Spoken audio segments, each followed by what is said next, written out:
Yellow ties and questionable rubber items being pushed into journalists' ear holes.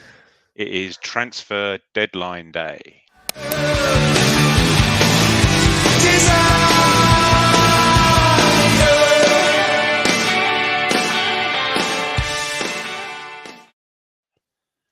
Evening all.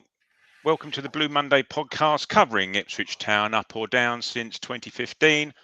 My name is Craig Finmo and I'm your host for this late night evening Q&A on deadline day. And joining me this evening is a man who daren't slam any windows shut with two little boys in the house. He's more of a guy who'll just click it gently closed. Joe Fairs, how are you, Joe? Yeah, good.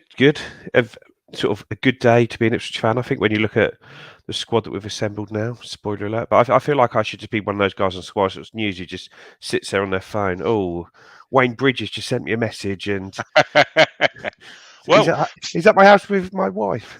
It's funny you should say that because we can almost by telepathy and the magic of podcasting, we can get our own little glimpse into the world of journalism, because I'm just about to add to the stream, before I say hello to everybody else, ITFC journalistic royalty, Mr. Phil Ham is going to join us very, very briefly. He's had a tough day. It's a long day, so we thought we'd quickly get his thoughts on what's going on, and also how your day's been, really, Phil, in terms of, you know, when you first learnt of the two signings that were happening today, and how quickly things progressed after that.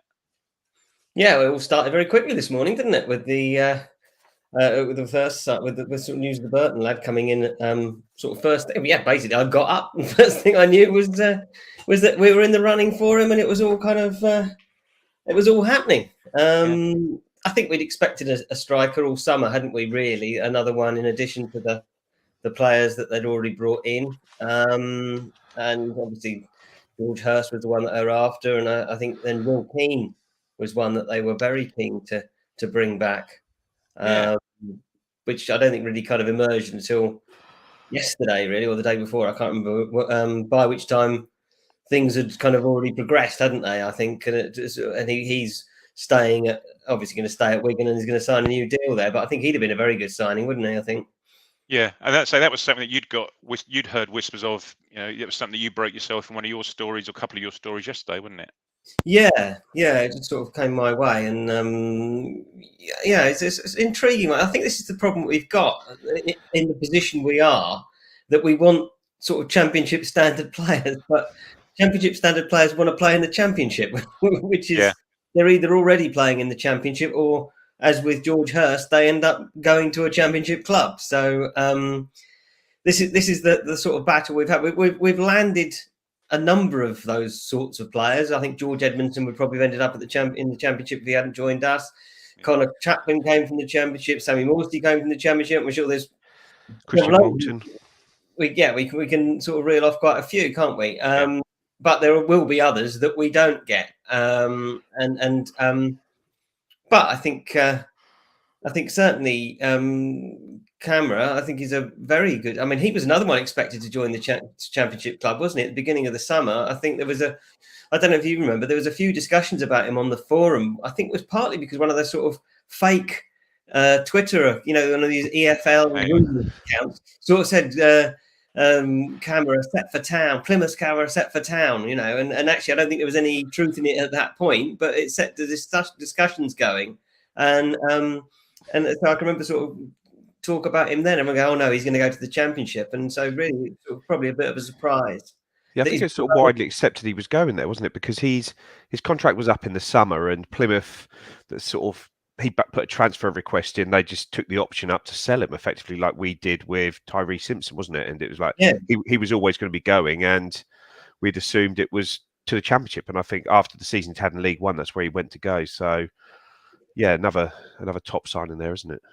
Yeah, I mean, I think it's we've got a lot of experienced players in that centre of midfield now, haven't we? I mean, he's slightly different to what we've got, isn't he? I think he's a sort of ball carrier, isn't he, in that sort of area, looking at what I've seen of him. He sort of plays deeper, but he he brings the ball for some of his goals. I've seen a very good. The one for Dulwich Hamlet on his debut, that lovely little turn in the area is terrific. I mean, actually, what a journey for him, really. I mean, but Dulwich Hamlet, I don't think we had a player play for Dulwich Hamlet join us before, have we? Certainly on the way up, maybe on the way back down again. Yeah, but he's made good progress, really, hasn't he? Having had a short spell at Barnsley, and then down into non-league, and then Crawley, and then Plymouth, and then to us. He's made a very sort of steady sort of progress up the league. So so how do you perceive him being used then? How do you see him as a number 10 at any stage, or more as a sort of 8? I think he's going to be someone sort of going to be an 8 that moves forward or a 10 that drops back, isn't he? And if Aluko is injured and he's out for some time, it looks like he might be, then maybe he comes into that rotation where sort of 3 on, 3 off, isn't it, at the sort of front of the pitch. But I think that was the sort of player that I thought we were missing. And when we were linked with Selena, that sort of player, somebody who can sort of link the midfield and attack by sort of carrying the ball up, because Morsey is more somebody who's a sort of battler in there and sort of pushes on a bit and moves the ball okay and is starting to get on the end of sort of balls into the box. But in those tight games against good teams, I think you need to have someone that can link up a bit more, which he looks like he's the sort of player that can do that. It's interesting to see how they're going to fit all these central midfielders into 2 or 3 spots, though, isn't it? Because, say, Ball played well the other night. I thought obviously he's not particularly match fit just yet, but he'll be another one to come into the equation as well, won't he? Well, it's a big squad. Yeah. It's a big squad. I mean, we've got a Hadley now up front. So we've got, what, 3 number 9s? 4 number 9s if you count Tyrese John Jules, who I think is probably more of a number 9 than a number 10, don't you? From what I've seen of him. So Jackson's more just an attacker now, isn't he, rather than number 9, isn't he? He's almost just can sort of, when he comes on, we tend to sort of slightly change how we're playing, and sort of he normally plays in a more wide role, doesn't he, at the moment? But I certainly thought Shrewsbury is the sort of more central player. I thought he was very impressive there, and I think that's the role that he's sort of tended to play, sort of going up the levels, hasn't he, with England and Arsenal. But latterly he seems to have been kind of more sort of off a striker rather than. But I was quite impressed with him there. Really, I've been quite impressed with him generally, haven't you? Yeah, no, he's had a couple of quiet games of playing. Sometimes on that left-hand role it's harder, but I thought that Shrewsbury game was one where he really, really was involved in everything. And I thought he'd start the game against Barnsley on Saturday off the back of that instead of Ladapo. But it did seem that maybe that was the first time when McKenna's almost picked a team, maybe not the team he wanted to pick, but felt he wanted to get Ladapo back in there. But John Jules had played too well to go back to the bench, so ended up having to sort of squeeze him in somewhere rather than sort of maybe play Harness there, who probably would have been a better bet in that position. And so we've got him to come in now as well.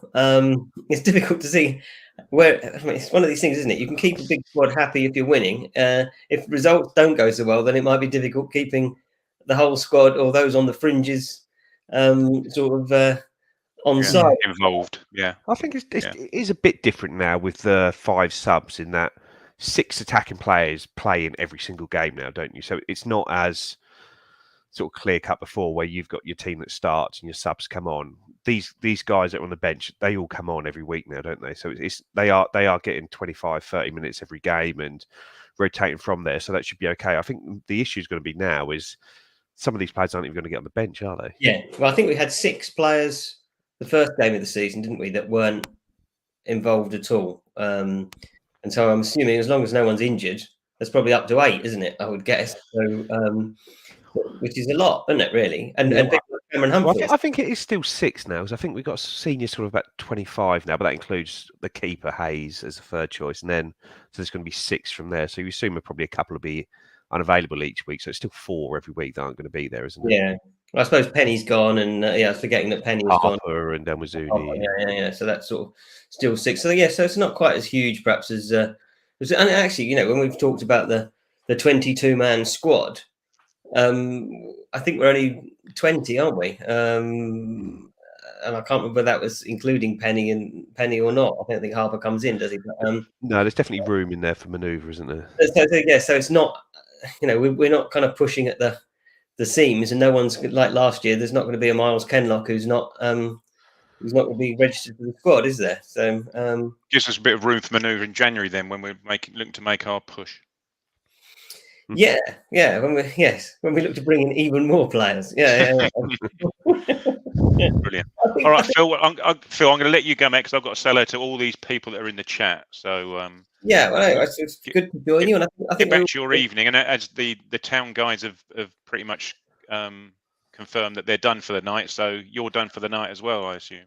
Yeah, and up in the morning, the press conference is first thing in the morning tomorrow. It's just been, I had a text a little while ago saying that McKenna's press conference is first thing, so it'll be interesting to hear what he says about the 2 signings and Accrington. But I think looking at transfer window as a whole, 9 signings, I think we're relatively happy with all that, aren't we? And how it's all left things.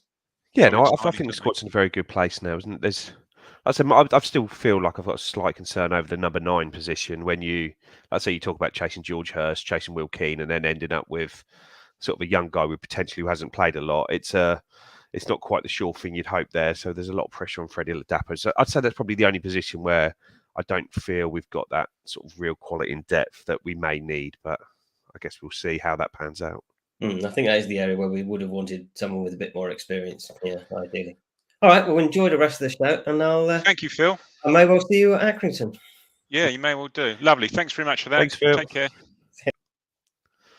And as Phil says, if you want your update on the press conferences tomorrow, TWTD will have all the news of those and all the quotes from Kieran McKenna, etc. However, as it says in the bottom right-hand corner of my screen, it's the Q&A. So apologies, but we thought we had the opportunity to get Phil and just to get a quick comment from him as he was shutting down for the day. So we thought we'd jump on it and get him to have a quick chat with us. So I hope you appreciate that. I hope you don't mind that he jumped on. So just get through some hellos. We've got a lot of people online here at the moment. James is out for the evening. Wants to say hello, but he's going to catch up on the podcast. Charlie D, good evening, everybody. He's happy with the transfer window. Said it went pretty damn well. I think it did. Ian Savage, we've got here agreeing with Charlie, saying it's a great deadline day. I think as well, it sort of just came out the blue that there weren't really any rumours. Then just all of a sudden, as Phil said this morning, there was the Ahadme rumour, and then this afternoon there was the Kamara rumour, and pretty much they just rolled on from there, didn't they? Here, ADB, as sort of Phil and Joe said, is going to be a fight to get on the bench. Never mind in the team, but that's not necessarily a bad thing if it keeps people on their toes. Good evening, Skip. Good to see you, and yourself, Jason, as well. We've got the Telegram guys are on board. Yeah, so this is what I was thinking. Mark's put a note in here saying that with the striker, does it mean Aluko's out for a bit, or maybe Ball? I think Ball's okay, isn't he, in terms of his dead leg? But we don't know about Aluko and whether that not necessarily the striker coming in, but the requirement for maybe another more centrally. Yeah, I don't think they'd be linked. To be fair, I think it's going to be a totally separate matter. Yeah. Romeo, good evening. Matt, fresh from his what's the word I'm looking for? I'm not going to say the word traitor, Matt, but you were on the KOA thing about an hour or so ago with Ross. But you're more than welcome to join us. Good to see you. Mark, hello, good evening. Good to see you.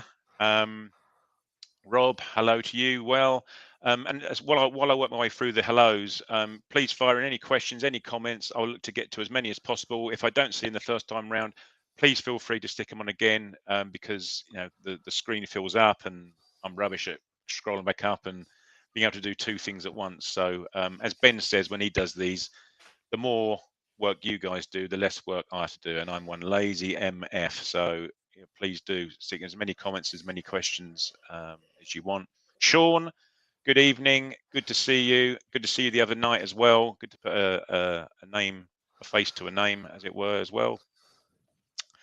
Yes. Well, Sean is putting the tie. You see, the thing is the tie, Sean, you've got to think about the colour. What we have done, if we put what Rich has put together is this slight tinge and the nod to the Sky Sports yellow, but we're not going to go the whole hog, are we? Adam, good evening to you. Good point, Paul. 6. I think we can all get on board with that. Thank you for that, Paul. Yeah, Mark's happy with the squad. Jim, buenas noches. Now, is that Catalonian or is that Spanish? We need Jack to come on and tell us. Hey, Paul. No, we don't. Your distant relative Ian's getting rave reviews on the iFollow commentary, isn't he? I haven't heard him myself as yet. I've been to the games that he's been commentating on, but he's getting some rave reviews on that. And just a bit more Phil Ham love. Mark, yes. A bonus Ham appearance. Nothing wrong with a bit of bonus pork product out of the blue. As Paul says here, 2 players for each position. First time in 52 years of watching. Nothing can go wrong now. And that's one of the things, actually, Joe, is that I think I was going to mention myself, but Adam in the Telegram group said that, are we now seriously in no excuse territory? I'd say so. I think the problem you've got is you've got 2 teams in this league who have got a huge budget, which is us and Sheffield Wednesday, and I think we're miles ahead of everyone else in the league. I was looking on Transfer Mark today, and there's only been the highest signing, sort of the biggest fee any club's paid other than Ipswich is about £120,000.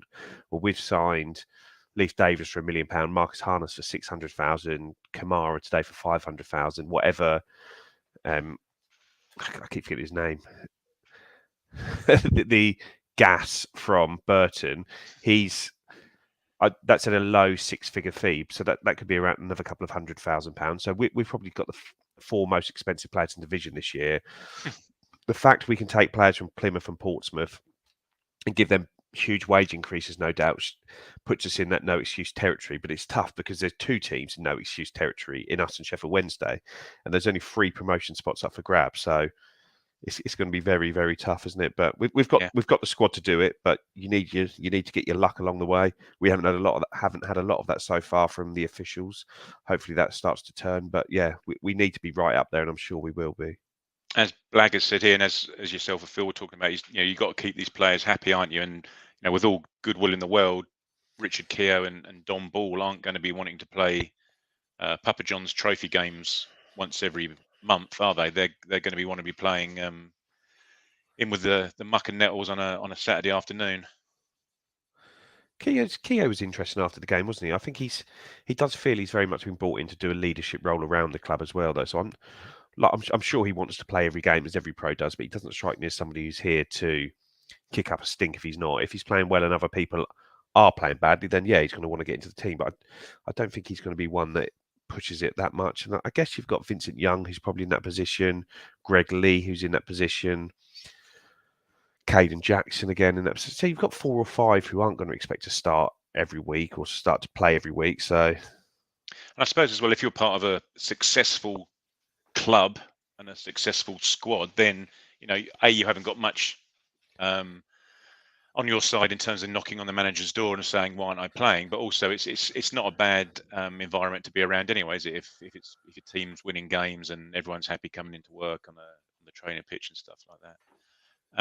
So yeah, just quickly recap what has happened today. We're all sort of talking on the assumption that people know what's going on, and I can't for one second imagine that people don't know what's going on. Everyone's been clicking refresh and F5 and whatever else they do on their device of choice to get the latest updates all during the day. Ghassan Ahadmi is the striker that we signed from Burton. Obviously, we recently played at Burton. Our centre halves will know him well because he gave them a bit of a torrid time that evening. He was certainly the one Burton player who stood out. He was pretty relentless in his running. He was strong. He was shrugging Wolfie off the ball with their challenges. And as sort of Charlie says here, to start on Saturday, probably unlikely, I'd have thought. But it'd be interesting to know in the chat where how much people do think he'll play, and what from those who did see him at Burton, whether it be on the iFollow or in person, what they think he'll add to the team. He's only 21 years old, and he obviously came over from Spain. I think he came over from, didn't he? He's born in Spain, but represents Morocco. He came over from Spain to Norwich, then went on loan Back to into Spain as well. Oviedo, wasn't it? I think. Yeah. Spent the first half of last season at Portsmouth, the second half permanently at Burton, and then started off pretty well so far this season.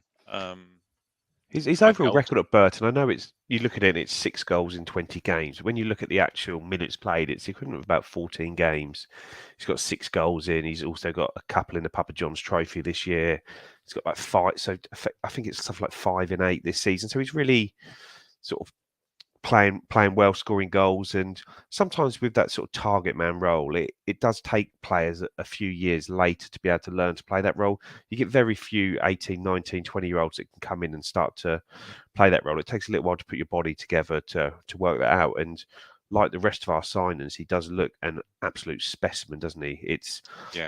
We have gone for physicality this summer, haven't we? And as you look up the leagues, I think that's what you need to have in the Championship and the Premier League as well.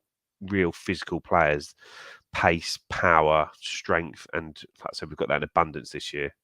Yeah, I say if people just want an indication of that, if you pop onto Gassan's Instagram account, you'll see a picture of him on holiday in Greece, I think it was. He hasn't got a lot of body fat on him from what I can tell. More fat on a butcher's pencil, as the saying goes. Just a bit quick, more ham love. Charlie D, Paul, Jim. Hi to you, Michael. Good to see you from Brisbane. As you say, good luck trying to pick the first 11 in a couple of weeks' time. Once everyone's up to speed, and the 2 new guys here have got used to the playing system, and people like Don Ball and Richard Keogh are back and fit and firing. Chris, great to hear Phil's thoughts. Yeah, we thought we'd say we'd put him on while we could grab hold of him.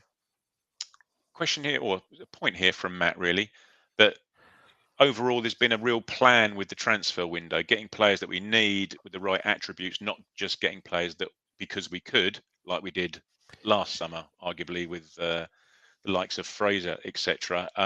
When you look at that list, Joe, it does look like a list of good League One players who can potentially make the step up, doesn't it?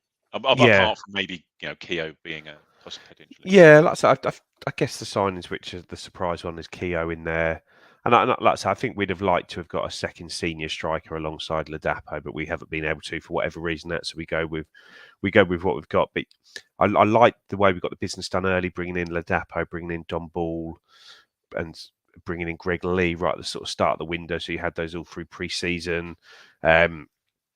Added Harness when he became available, and someone like obviously you don't want to be doing all your business at the end of the season, but we obviously hadn't been able to get a strike over the line. But someone like Kamara, he was expected to sign for a Championship club, and sometimes you just have to wait for the players to become available. And when you're only waiting for 1 or 2 to become available, it's very different to signing like last year when it's Christian Walton, Sam Morsey, Bersant Selena on deadline day when we were already bottom of the league, and Sam Morsey had a 3-game ban upcoming, and that sort of went all the way through the season that we were sort of playing catch up. Where this time, when you're bringing 1 or 2 players into a very well functioning team, as someone like Marcus Harness has proven, who was only signed just before the start of the season and was able to sort of get in and really know the system quite quickly. Leif Davis, maybe the first game wasn't his finest hour, but he's got better every single game since then. So we look a real functioning team, don't we?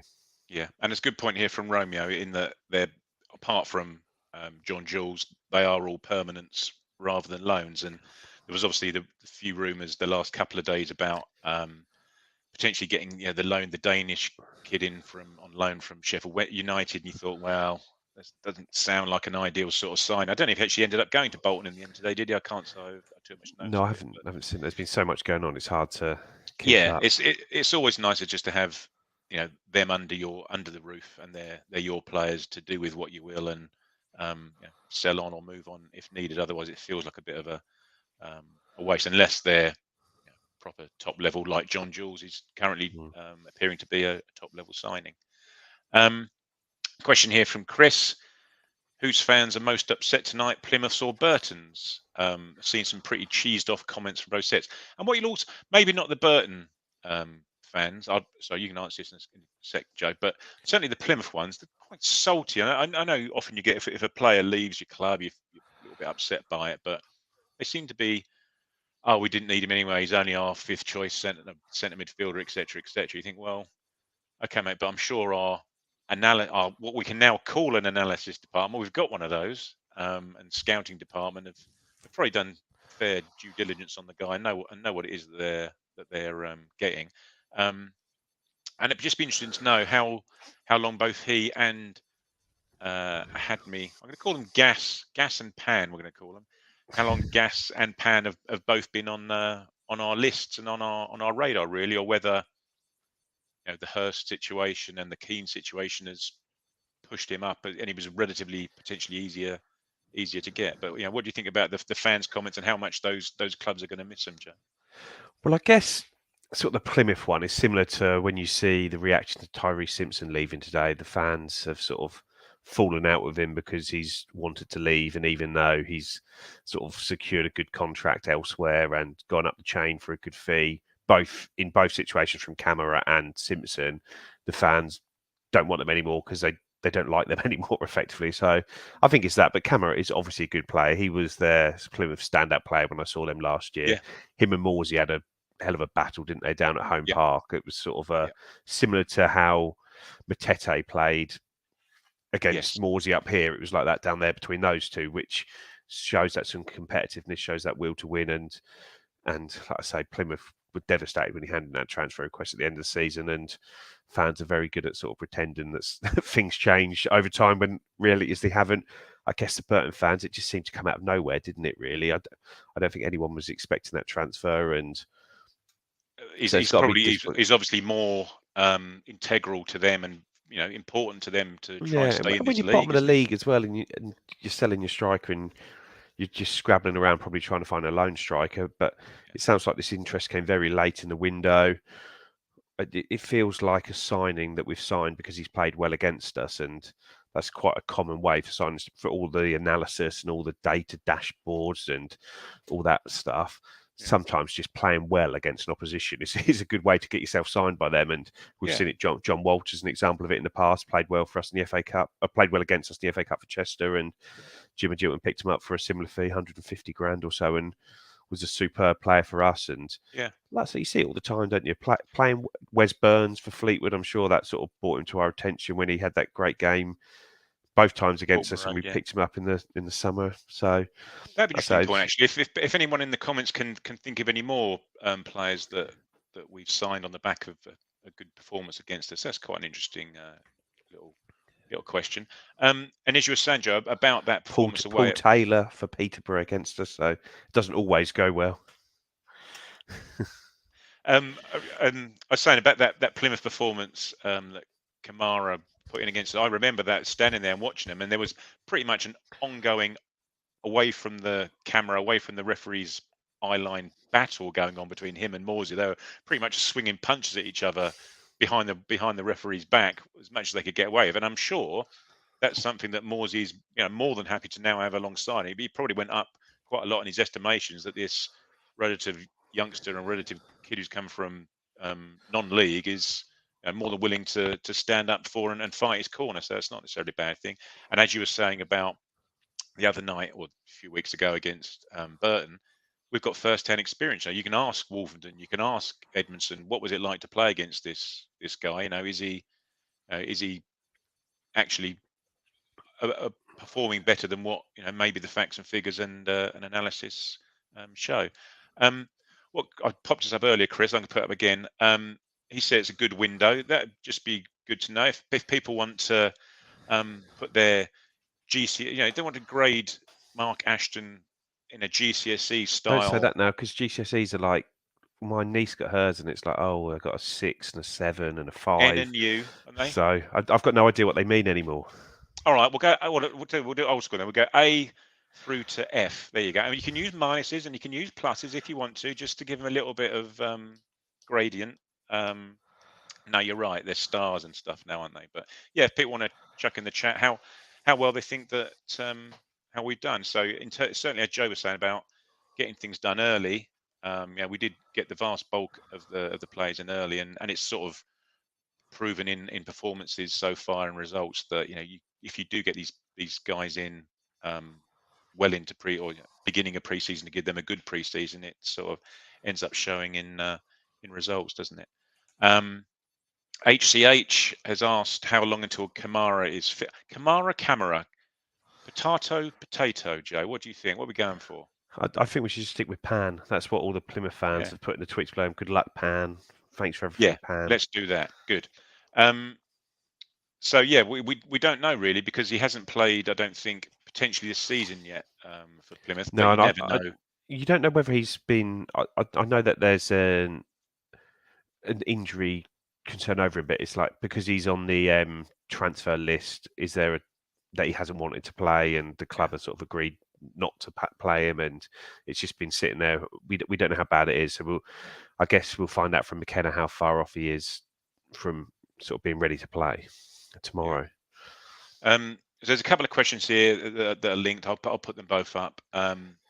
Rob's asking that once Pan, can we all call him Pan now, because it saved me having to look at camera and then translate it into Pan.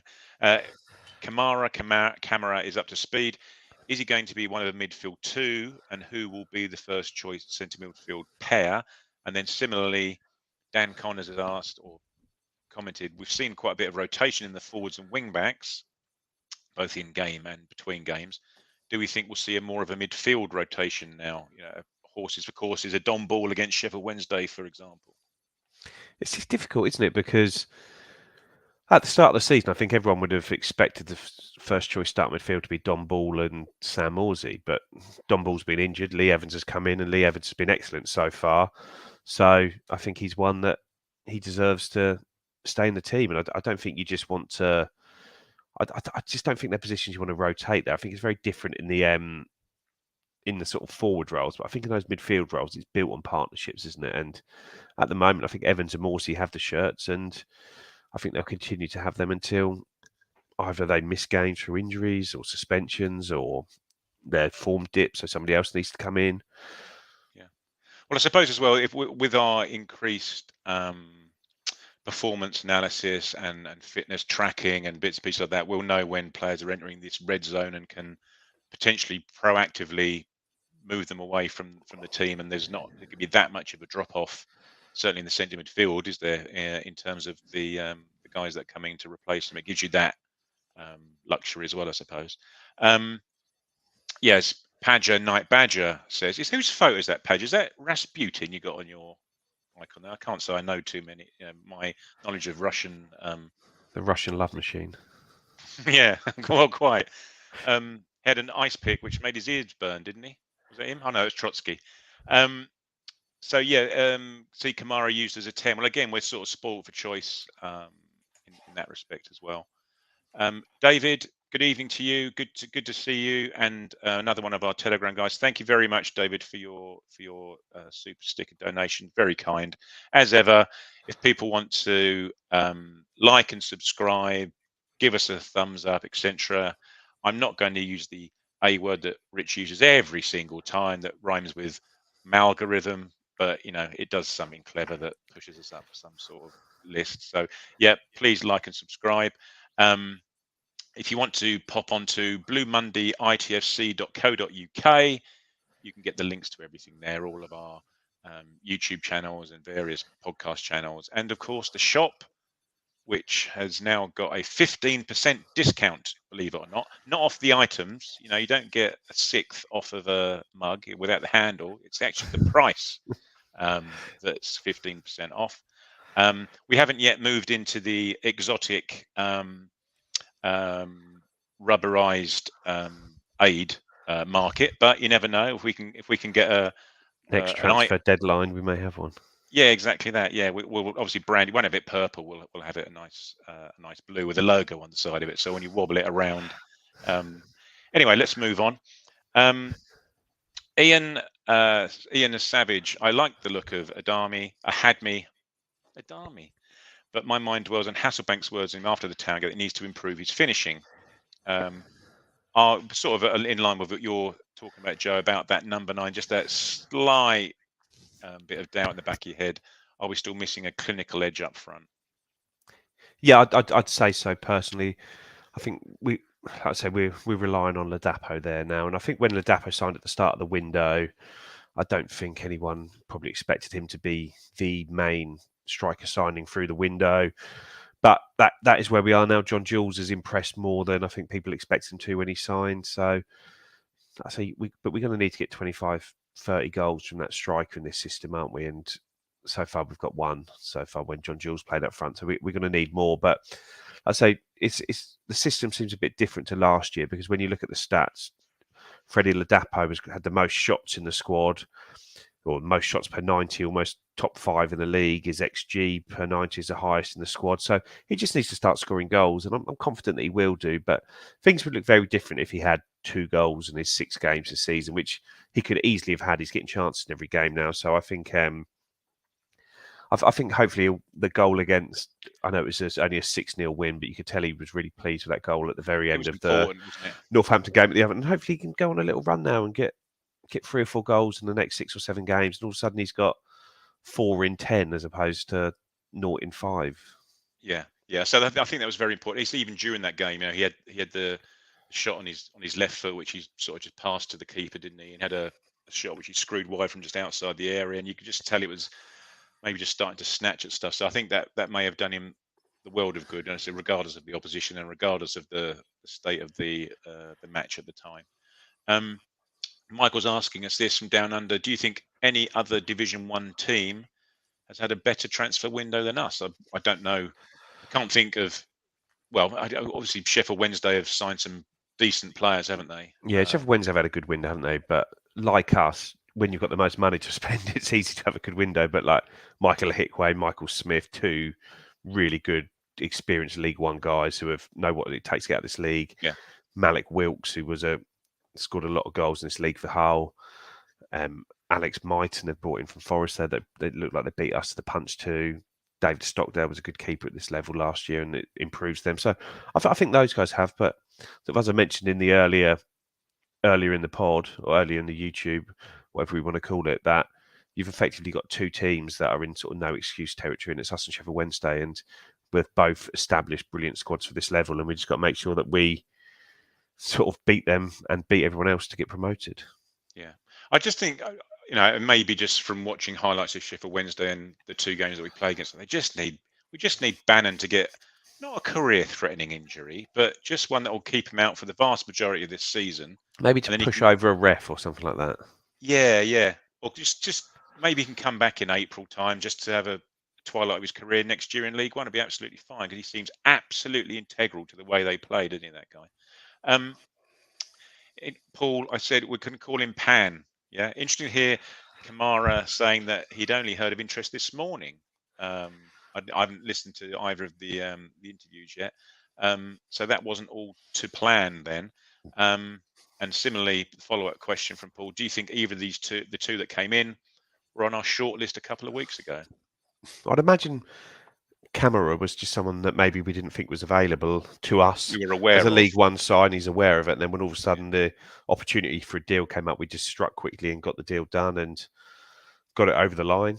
But like I say, we knew what sort of strikers we were targeting, and that was your George Hurst, your Will Keane, wasn't it? So I don't imagine Ahadmi was he might have been on the list 2 weeks ago, but I'd imagine he was quite a long way down the list compared to the sort of guys we were after. But his performance, no doubt, against us, no doubt helped him. Yeah, that's one of the things that we were chatting about in the Telegram, wasn't it? Is that we've spent the vast majority of this summer fluttering our eyelids at George Hurst, only for him to go to a top, well, I don't know what they are currently, but certainly a top 8 championship club with the option to purchase him for 4 to 5 million quid. Just makes you wonder what sort of flirtatiousness we were getting from his agent to make us think that it was actually ever going to be a possibility, really. Yeah, you can't imagine we'd have chased for so long without the expectation that it could be done. It might have been a very difficult deal to do, but it could be done. But it sounds like Leicester just didn't know what they wanted to do with him, and he picked up an injury, so missed a bit of pre-season. It just dragged it on into the season, and then, I say Will Keane, as Phil was saying, someone we targeted as well. And again, I don't think anyone would have expected Will Keane to sign here, but it sounds like we pushed hard for that. But the only person that's benefited from that is Will Keane, because he's managed to get himself a nice new contract at Wigan out of it. Yeah, it'd be interesting to see whether he would actually have come all the way back down again to here, having sort of headed back home to Northwest. Wigan. Yeah, It's a strange one, wouldn't it? Blaggers is asked who makes up your first choice 11. Well, without going through them one by one, I think from my perspective, I think it may well be a horses for courses, like it has been so far, really, in terms of wing backs and the front three. I just wonder whether maybe Morsey will stay for obvious reasons, but whether you bring in a Don Ball for Sheffield Wednesday when you need a bit more bite and someone to do that job on Bannon. I don't know. Your thing is maybe a bit more constant. Yeah, well, I think that sort of a big part of the team picks itself, really, doesn't it? Obviously, Christian Walton in goal picks itself, and I think Janoy Donashian, Luke Wolfenden and George Edmondson does at the moment too. Then Wes Burns on the right and Leif Davies on the left. I don't see a huge amount of change in that. There's Sam Morsey's going to start, and then it's a case of, I think Freddie Ladapo will always start up front. So it's effectively working out who the one alongside Morsey, which at the moment is Evans, and the two behind, which at the moment is going to be Chaplin and Harness. So I think it's going to take some doing from the other players to break into that 11 there, but things will happen throughout the season. Players will get injured, players will miss time, players will dip out of form, players will have issues that mean they can't play games or their fitness levels aren't getting up. So things will happen, but I think that's where we are at the moment. I think most of the team picks itself. Yeah, I think, and I think Sully mentioned it earlier. Guinea-Bissau unfortunately missed out on the World Cup, so I don't think there's any risk of Pan missing out in November time. A couple of bits and pieces here. One from Charlie and also one from Nick, basically saying no excuse for poor cup performances and potentially a trip to Wembley, hopefully come April, if the other night's anything to go by. Yeah, I'm not saying all cup games should go like the other night, but the game should be more like that when we're putting out the sort of teams that we do in those games than the game against Colchester, for example, a few weeks ago, because this squad is more than good enough to put a second team out, which would be probably a big budgeted League One side in itself. So we should be able to win games comfortably with our second team in the cups, because these teams make 5 or 6 changes as well. Yeah. Good evening, Bob. Probably afternoon where you are in Halifax, Nova Scotia. Fantastic. Good to hear from you. We don't know. I don't think we've had anyone from Canada on here before, have we? Canada. Them. No. Well, they're there. They're not letting us know about it. Yeah. Anyway, just give us a shout. Say we've got a lot of comments here, guys. So I will try and get through all of them in turn. You have to really have to bear with me, or I say keep sticking it in, and I'll read it when I get to the bottom. Sully's asked if there's any news on Leif Davis. Would like to see Greg Lee get a run, as his service across the 6-yard box is probably the best at the club. I really like Greg Lee. I think he's a fantastic player. I'd have had no qualms at all with him being our first choice left back. He just seems to be such a unit, just physically, as you were saying earlier about physical specimens, just strong, quick, dynamic, wants to get forward at all opportunities. A good goal from him the other night with a Mitrovic header at the far post, wasn't it? He hasn't let anybody down at all, has he?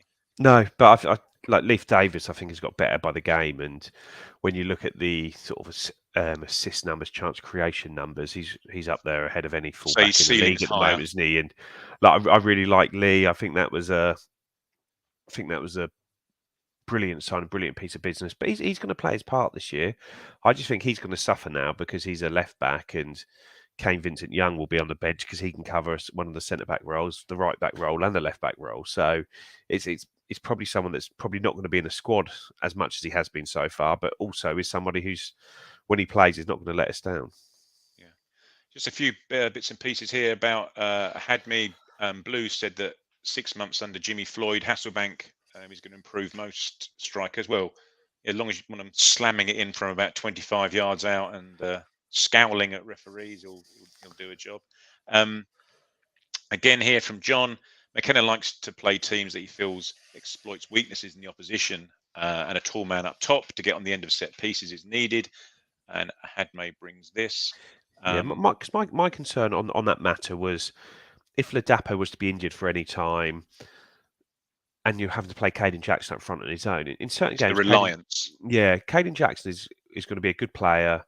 He's going to do well for us this season. Has done it well already for us this season as a sub, as a player that in certain games will play well. But if you had to start Caden Jackson 6-7 games in a row, starting him at home against teams and who invariably play a sort of real, very defensive, low block, no spacing behind, those games just don't suit Caden. And I was worried that if Ladapo missed time, we don't really have a fullback option. So hopefully, it feels like Ghassan Ahadmi is a better bet for that. But sadly, he is cup tied for the Papa John's Trophy because he scored. He scored 2 goals in it, didn't he? I think against Crewe, was it the other night? Yeah. Well, as Herfy says here, that was James's comment or question about the cup tie. Yeah, he is, James. Herfy's saying he's going to be a handful. I say let's hope so. I say if he does anything like he did against us in the away game, he certainly will be. So if he gets his 8 goals this season, it'll be a good signing, isn't it? Yeah, that's right. There we go. Mr. David Diamond, everyone. Bit of reverence for David. As he says here, yes, the trademark side foot. We're allowed to say it, David's caught to 10. Thunder bastard. We don't care. Rich isn't here to tell us off. And again, as Ian says here, not many better strikers to learn from than Jimmy, Floyd, Hasselbank. Skip saying that he rates him and thinks he'll go a long way. Well, he will be. We're going up to Accrington on Saturday. Paul's asked, do you think with hindsight that the 2 we brought in are preferable to Hurst in terms of strength in depth? No. Hurst would have been a step above, isn't he? A step above. But I'd say that was always going to be a very difficult deal to do, and where he ended up and for what price. And I think he signed a new contract at Leicester on 20 grand a week and is now getting 4 to 5 million fee if he goes to Blackburn. That showed the sort of market we were trying to shop in there. And you're going to miss out on some of these targets. We missed out on Sonny Bradley last year when we went sort of really hard for him. And we thought we had him. And Matt Crook, someone we pushed really hard for last year. But you're not going to get all these players. Phil mentioned you're going up against championship players, and you might be able to offer a bit more money, better contracts, a year longer than some clubs. But you can't offer championship football, and that's something we can't change until we get there. And that's the thing as well. If you're Hurst and you have a good season in League One and don't get promoted, you might get a job in the Championship the following year. If you have a good year in the Championship, your next step's going to be into the Premier League, isn't it? You've got to look at it from a career perspective as well. Some people have. Sorry, I'm just getting round to the answers to the question that I posed. God knows, 20 minutes ago, 24 minutes ago, about players who played well against us and we subsequently signed. Rupert said Marcus Stewart, obviously the fabled year that we finished in the playoffs, didn't win that particular league that time round. We finished in the playoffs, went to Wembley and won it via the back door. But yeah, we Joe, stop looking at your wall at some picture or another or some shirt. I was just looking at that 91-92 team up there, Craig. Oh yeah. Well, they're just up there, but you can't see them. They're up above Roger Osborne's signed photo there. My one. So yeah, Marcus Stewart, obviously we got from Huddersfield, didn't we? And Fubard there, a promotion challenge, and did it ourselves. Skip's going for Chopra, who always scored against us. I don't think he was alone in that respect, but yeah, that was another one that everyone thought was going to be the final piece of the jigsaw. Unfortunately, the bloke who was holding the box was Paul Jewell, and he picked up a cornflakes, I think, instead. HCH is saying Ladapo was signed after McKenna sang his praises last season. Daniel Death has gone for Nicky Forster. Yeah, he was another one, actually. He was another one that he just injured, I suppose, when he sort of joined us. I don't know how many games he ended up actually playing, but he seemed to be continually unavailable, unfortunately. And Brett Pittman's gone for as well. One here from James, actually, just to give the opposite side of the other side of the coin, if you like, saying that he doesn't like the Burton striker signing. It seems a strange one. Well, I think it certainly seems strange, as Joe was saying. I think it seems strange in terms of you look at the caliber of striker that we were trying to get during the transfer window in terms of Hurst, and as Phil was saying earlier, that he'd heard that we were after Will Keane, to go from that echelon of striker to Now we're hoping this guy is going to be as equally as good, but it's in the right here, right now. Then he would seem like a bit of a step down, but it may well end up as being needs must that the guys on the first few pages of our list weren't available, weren't willing, too expensive, etc. Yeah, the only thing I'd say on that is, and I do agree with the point of it being a step down, but we were linked yesterday with a sort of striker from Sheffield United on loan, and I'd much rather make an investment in a Hadmi on what we've seen so far. He's very good against us. Maybe he's sort of found himself doing well. I'd much rather do that than get a player on loan from the league above who's got no experience, no track record, and just taking a total risk on whether they can even cope with senior football, let alone do well in it. Yeah. Another one here from Michael. Played well against us. I think that's Campbell Rice, wasn't it? I think he's thinking about Mandy Rice Davis, isn't it? Jamal Campbell Rice was the guy who. That was just a weird old time of Ipswich Town, wasn't it, where we ended up giving standing ovations to opposition players as they were walking off the pitch. He did play very well that night, but he's got Christine Keeler on his mind, hasn't he? Michael Warner there. You want us to sit backwards on our chairs, nude? Right, we're now getting around to rating the transfer window. James Cotton's. He's a nice, generous marker. Is James? He's gone for an A-, so he's more than happy.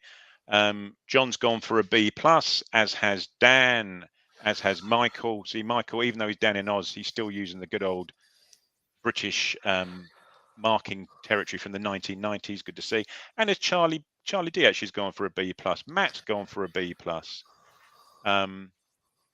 Paul's gone for an A-, and is also pointing out that a 9-star is awesome. And a 5 is a pass. I have no idea what this is. I'll need to know in a couple of years' time. Not that I'm taking mine. I've got someone in the house who's going to be taking theirs, so I better get around to working it out. Ulf Seitel, Ulf C. Etel has gone for an A, just a straight A. More than happy with the work that we've done.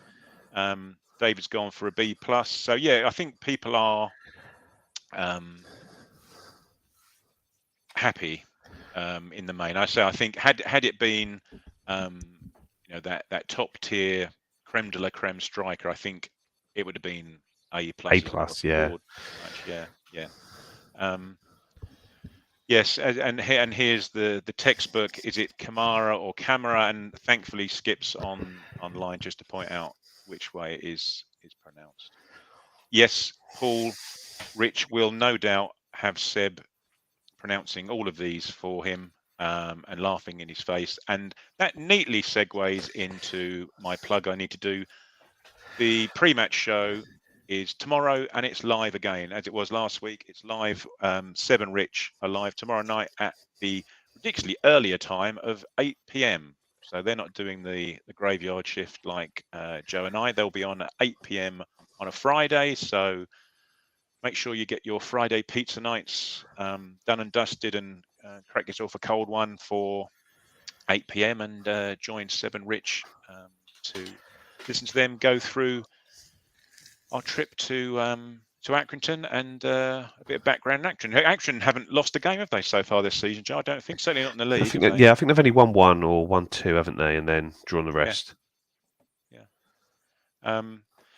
The banter continues predominantly, I see, through the Telegram mob.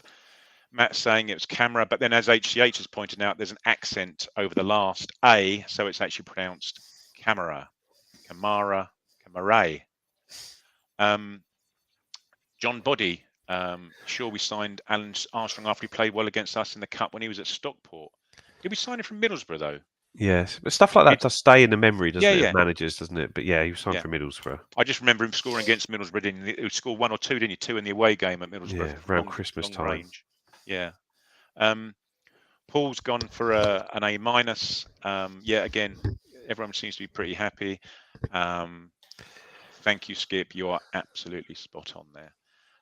What Charlie D's saying here, as you were saying earlier, Joe, about how people have been doing. Lee Evans, he has been pretty immense. I don't know if he's come up against many midfields that have potentially tested him too much or got it really in his face, has he? But he's done what he needed to do so far. Yeah, no, he's read the game well. He's been in the right place at the right time, and he's used the ball very well. And his cross-field pass and his crosses into the box have been very good, haven't they? And that sort of links into Michael. Let's hope one of them can take a good corner, because that's still something that Lee needs to just work on a little bit. Yeah, so guys, we're sort of approaching the hour mark. We will carry on. We've got lots and lots of people here online watching, and if you've got any comments or any questions, or if you just want to sort of have a chat, I'll put up all the comments I can. For example, Rasputin. Yes, it has been confirmed. I think that Rara Rasputin, lover of the Russian Queen, is the photo in the icon. Camera will be a more effective Backinson in style. Yeah, possibly. Maybe quite interesting to see how Backinson plays in a couple of weeks' time if he's in the squad. Yep, there you go, Paul. Sorry to keep you up, Joe. I know it's late. Boniem and the Stranglers. Well done. That's 3 points, Popmaster, there for you. And one from Skip. Yeah, well, yeah, we'll see about that. You know, we've got to speak to the powers that be about our range of products. You know, Christ, if we can do dog handkerchief neckerchiefs, then I'm sure we can. I was going to say stretch a little bit wider, but maybe not. Yeah, very possibly, Jim. We'll give it a go. Goals are coming from all over this team, says John. I suppose they are currently at the moment, aren't they? And it would just be nice to have a couple more from the centre forward, but you can't argue with the guys that are playing behind and the central midfield. They're putting in. It's only the central defenders, really, I suppose, from set pieces. What Mick Mills's bugbear in terms of their contribution to games and goals, Joe. Yeah, well, two of them scored, didn't they, on Tuesday night against Northampton with Edmondson and Burgess on the score sheet. But yeah, I just do think there's sort of a talk. Oh, yeah, but Ladapo's playing well. You can't. I'm not saying lay off him or go easy on him, but he's got to start scoring, or someone else is going to come into the team and try and start scoring instead, because he's getting chances, and hopefully he'll score goals. Yeah. Good morning, Nathan. Yeah, you're 10, 11 hours ahead of us. Good morning from Melbourne. Yeah, good to hear from you, Nathan. Only worry is if Camera blocks Humphrey's path, and that's something that you'll be particularly interested in, Joe, I suppose, in terms of how much playing time Cameron's going to get from now on. Yeah, to be honest, I think Humphreys is more deeper midfielder anyway. I know he played as a 10 when he came on against Charlton last year, but when he's played for the under 18s, under 21s, he's played left wing back as well, but generally he's more a sort of deep line midfielder who likes to get on the ball deep and push on from there. So you don't think Camera is a deep pan then? No, God. Sorry, mate.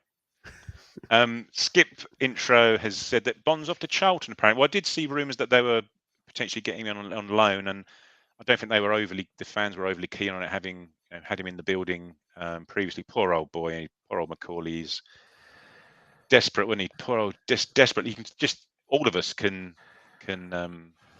feel what he can empathise with how he must be feeling in terms of being that close to fulfilling your childhood dream and on a permanent basis, potentially, and just it not happening.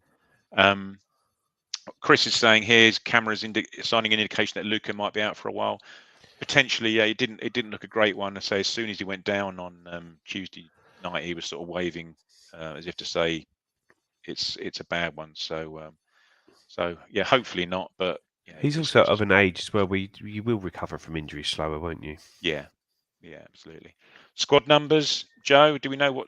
I think Camera's got 28. I think I read on the club story, but they didn't mention one for Ahadmi, but they mentioned that Camera was 28. So 18 is still free in case we make that late dash from Macaulay Bond. Come January, maybe.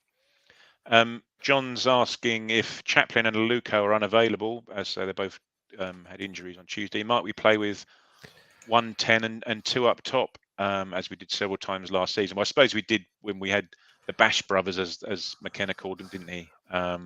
I think we're just so fluid nowadays that it's not necessarily 3 at the back or 4 at the back, and it might not necessarily be one up top, is it? We're a pretty fluid system now, aren't we?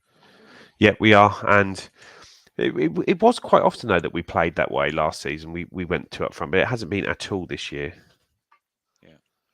Yeah. Hey, David. Yeah, thank you for your contribution. But yeah, we got your comment. David's another one of our Telegram users who's having a ongoing conversation with Jules there about Ireland and Cork and family and distant relatives. I thought that all of a sudden we're going to have like, what's the guy's name? Oh, Eamon Andrews. There you go. Christ, let's get some 80s references. Eamon Andrews, This Is Your Life. And they were going to be long lost cousins or brothers. We're going to, surprise, Cilla Black on a Sunday night.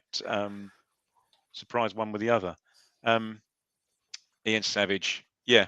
Well, asking about for those who are listening, asking about the number 18 shirt being left empty. I can't imagine it was coincidence, but I'd imagine it was just there just in case it needed to be filled. Question from David here for you, Joe. With your knowledge of our youngsters, what impact do the new signings have on morale? Watched under 21s against Wigan and was very impressed with the core of the team. Alexander Chirewa and Siziba.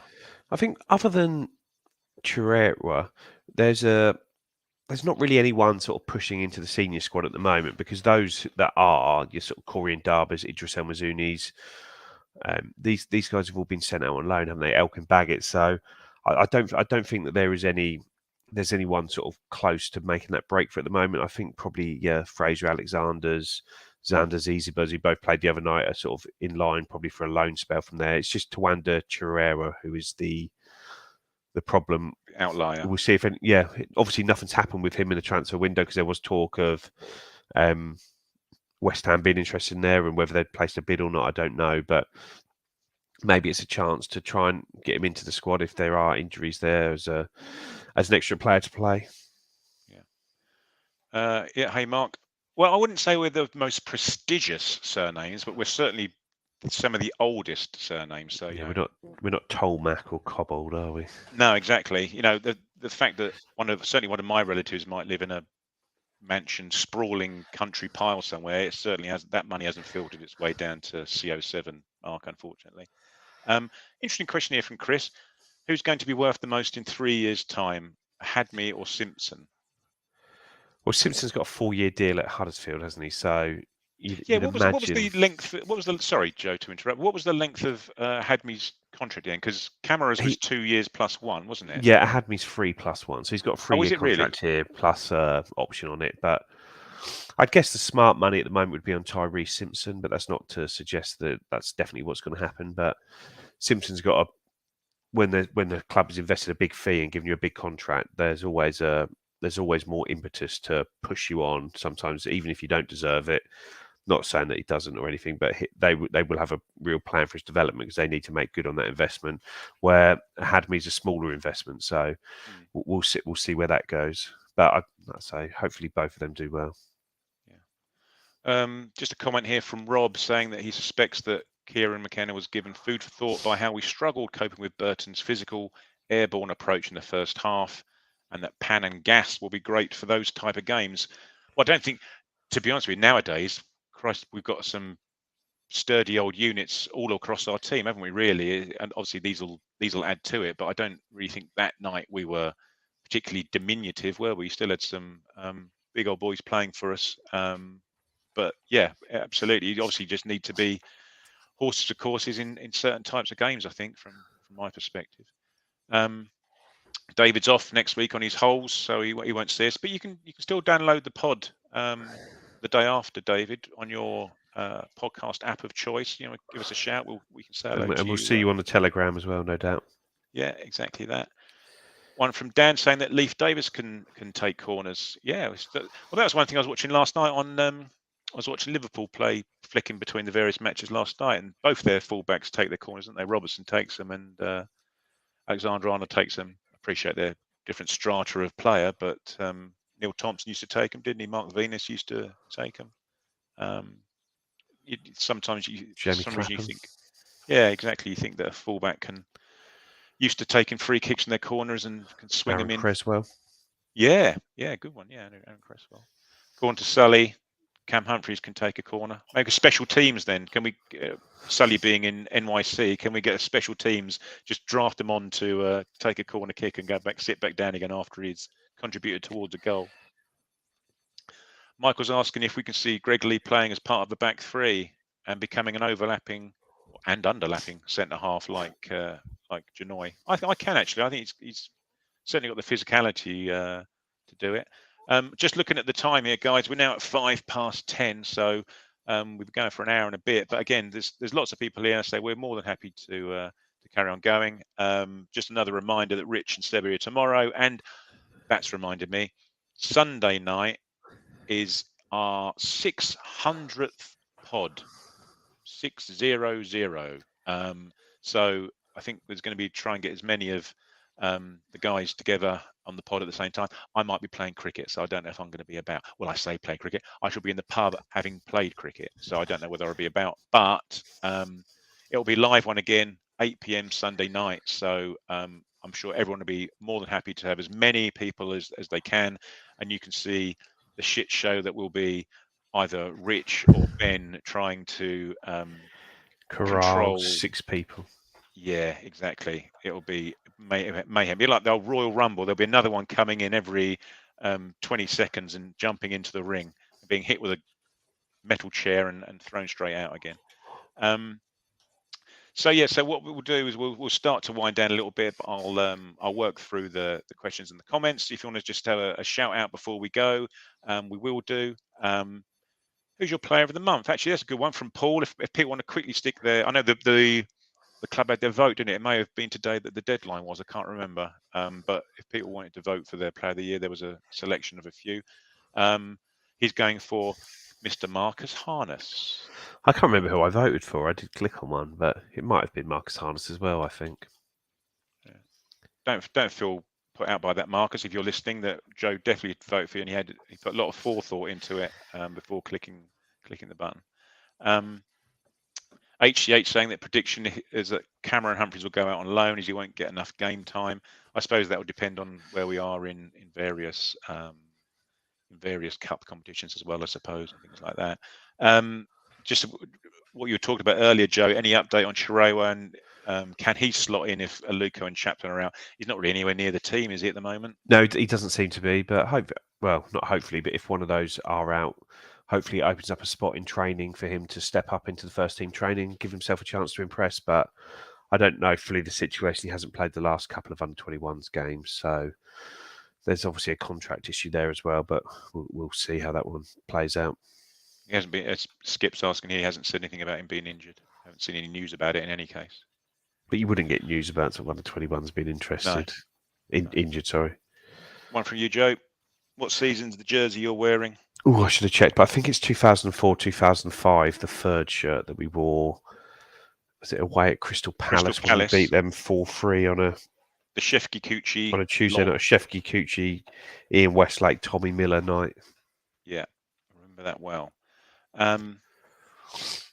Lee's asking, is that us done for the window? Yeah, I think it is. Well, you know better than I and Joe, because we've been talking crap for the last hour and 10 minutes. If the case there's anything coming out, but just before we started, the club had insinuated they were done for the night. So both ins and outs. So yeah, that is. There is still that classic one. I can't remember, I think it was Leeds maybe who tweeted like, "Don't go to," or Oldham, and it was like, "Don't go to bed yet, fans." About 9:30, and then nothing happened. And at 11 o'clock, they sold their best player. Or like we did with Harness, just announce the bloody bloke at 11 o'clock at night when everyone's going to bed, and all of a sudden everyone's phones are going mental on their bedside table. Ashley's player of the month for August has gone for Lee Evans, which is decent shout. Romeo, see, that's the thing with Morsey. Romeo is that he's immense every game, so it's just taken as read that he's going to do it, isn't it? I suppose. And yes, there's one actually. Ashley saying he's surprised that he's still here, to be honest, and that's one of mine as well. I think is that I'm sure. who was it? Was it who were the Scottish team that were after? Was it Aberdeen that they were Aberdeen, yeah. sniffing around? I think had they got anything approaching the fee that we were looking for, considering we only signed the guy last year and he's still got a couple of years left on his contract, I thought we want some sort of recompense for his services, but they weren't willing to pay for it. But yeah, that is one, because he isn't going to get any. We're talking about people potentially getting game time. That guy's not going to get any game time, is he? Apart from a monthly pizza cup. Matty's asking if there's any chance of either of today's signings being in the match day squad for Saturday. I don't think Kamara's potentially going to be particularly fit, but yeah, I'd imagine Gas may well be. They're just not going to get a chance to train, are they? Unless they No. train today, because obviously Accrington away will probably be travelling up early tomorrow morning. Phil mentioned he's got a press conference early tomorrow morning, so I guess it's probably travel and maybe try and find somewhere to have a little jog around up there. Yeah. Perfect. Well, as I say, guys, we are now getting to the end. The questions are starting to dry up. So I say we'll be bidding our farewells very soon. As Ashley's pointing out, it was Leeds sold 2 players after saying don't go to bed yet. Oh, perfect. Absolutely brilliant. And David, many thanks again for more generosity on your behalf. You enjoy your holiday. Put your wallet away, well, towards us in any case. But if you've got family to pay for, then you can get your wallet out for them instead. Hopefully, we'll see you getting over to Ipswich at some point this year. Yeah, exactly. I say that, and that'll just give me a chance to and yourself a chance, Joe, to talk about the Telegram group. It's been an absolute riot the last few days. It's been a real good place to be. It's somewhere you don't have to worry about abuse for your opinion or anything like that. There's some real good chats. There's some good humour going on. There's banter. There's a deadline day live chat today, wasn't there? So yeah, that's right. God knows how. If someone hadn't, I haven't seen Seb much today on there, but Christ, I dread to think what his phone's going to look like when he picks it up this evening, having had 400 messages on there. So yeah, another thing that's via Blue Monday ITFC.co.uk, and the details of it are on there. Come and join us. Come and have a chat.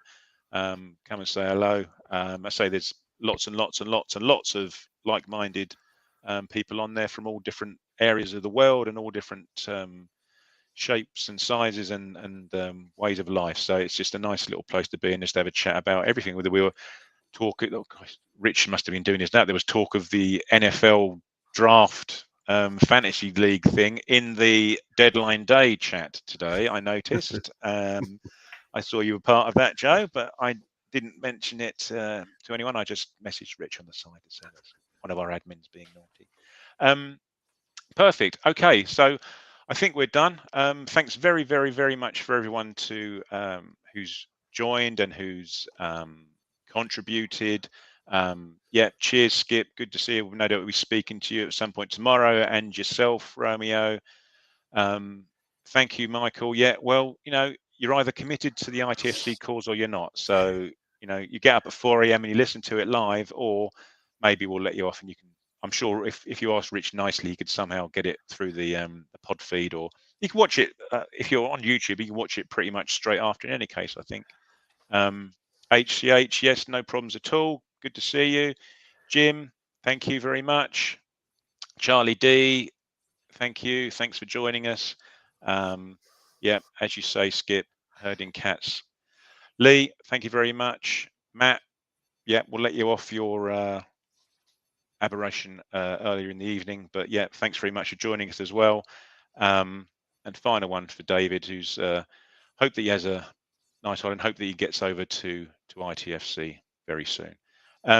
So again, thanks very much for joining us, everyone. Hope you've enjoyed it. Don't forget to pop on and say hello to Rich and Seb tomorrow night. They'll be doing another live one at 8 tomorrow, and then the herding of cats will commence around about 8 p.m. on Sunday after the Accrington game for the 600th pod. Cheers, Joe. Thanks a lot for your time. If you want to just say your goodbyes, and I'll wrap it up. Yeah, roll on the rest of the season now. I feel like we're in a great position to move on with the squad that we've got now, aren't we? And I think everyone will see and be happy with what we've got. So just time to enjoy some actual football on the pitch now, rather than just what's going on off it. Lovely stuff. All right. Thanks, everyone. Thanks for your time. Thanks for joining in, and we'll see you soon.